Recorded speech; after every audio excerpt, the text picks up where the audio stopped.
Did you know? In the year 2000, an actual Zelda film trilogy was started and the first film was released. Within Japan's actual culture, it was met with high criticism because the film didn't feature a single Japanese actor, was filmed elsewhere, and changed much of the established canon. Believing the names would confuse Western audiences, many names and characters were changed, with some plot points being added or omitted entirely. This film trilogy became known as Lord of the Rings in the West. Zelda himself was seen as a lazy copy-paste of Green Mario from their lesser-known indie title Super Mario Bros. 2. In response, Nintendo actually stopped making games and took a gap year to really do some soul-searching, and backpacked through Europe before dropping out of college and blowing the trust fund their parents gave them access to on weed. To this day, Nintendo still blames immigrants for its lack of employment opportunities, despite having taken no visible actions towards even applying for jobs at all. Things haven't been all doom and gloom at Japanese Disney, though.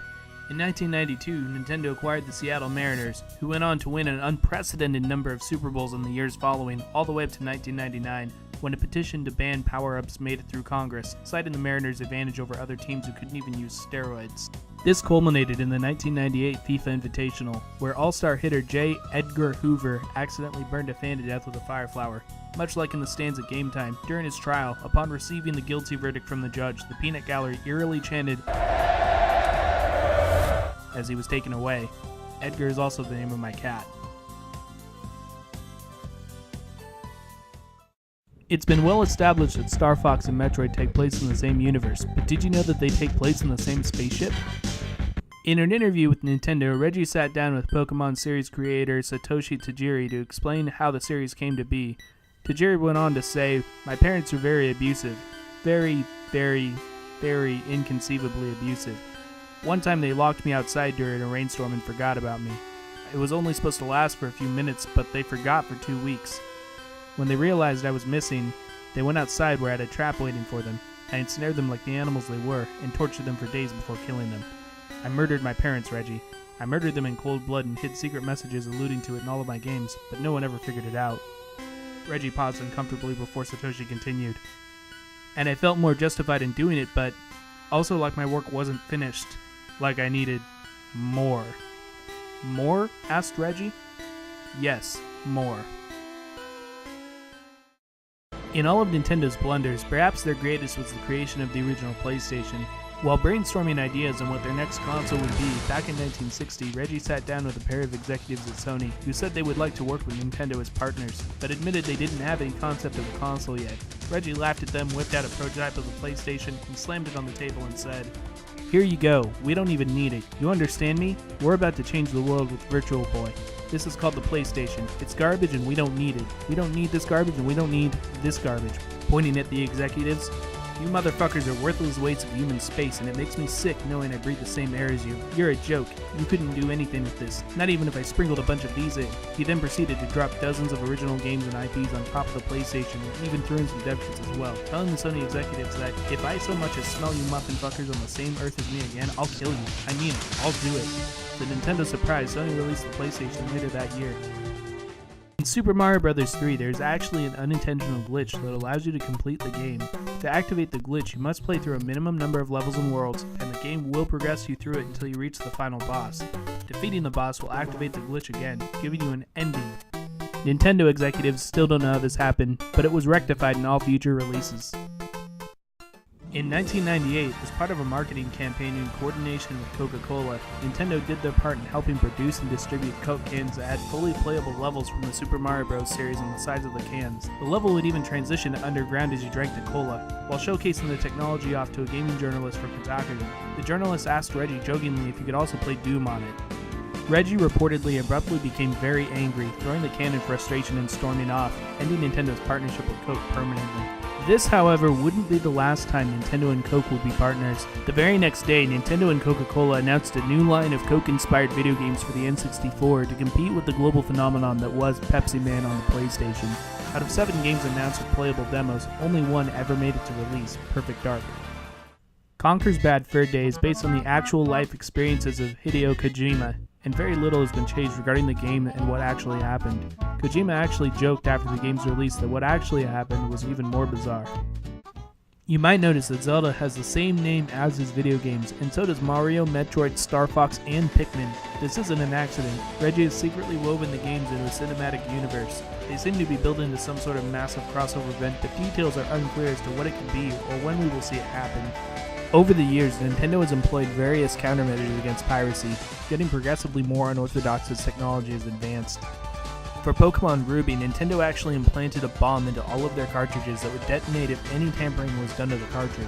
When this did little to curb piracy of their games, Nintendo stepped it up by replacing the bombs with napalm in future releases.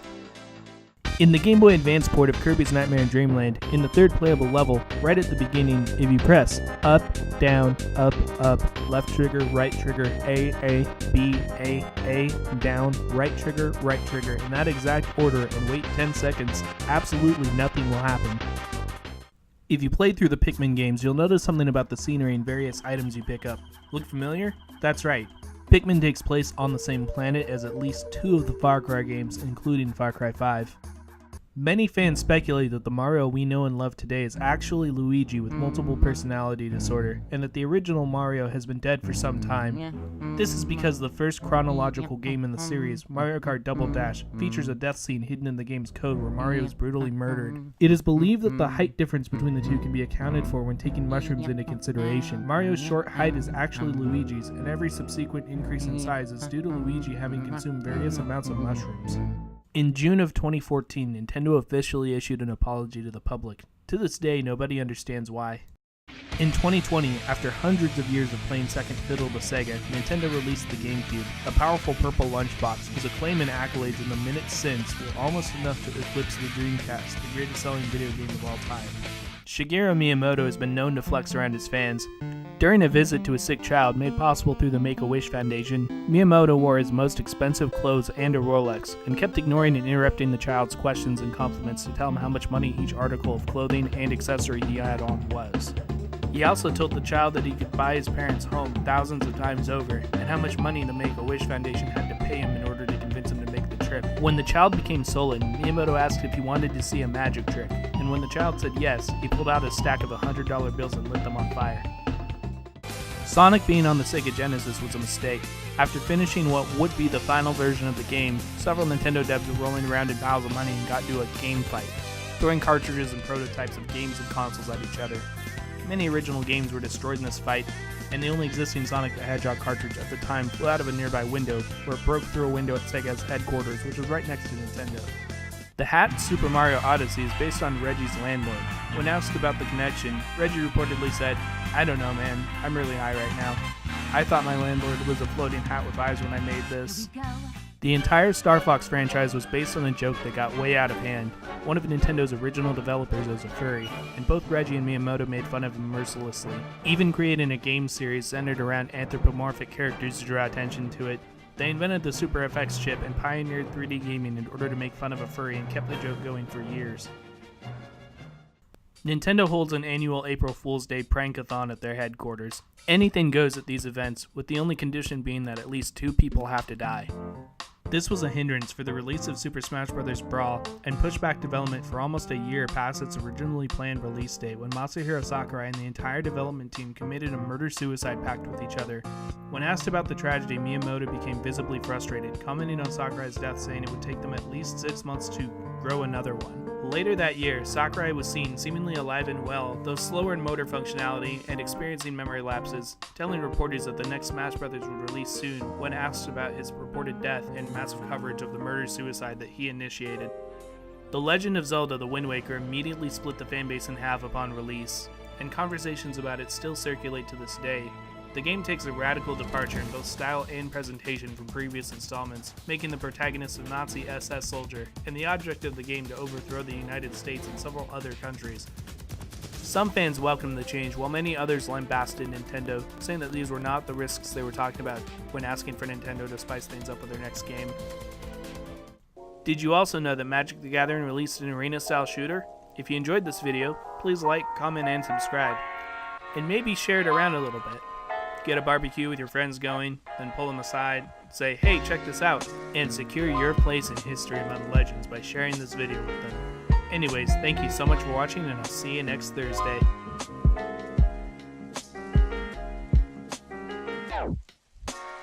Bye.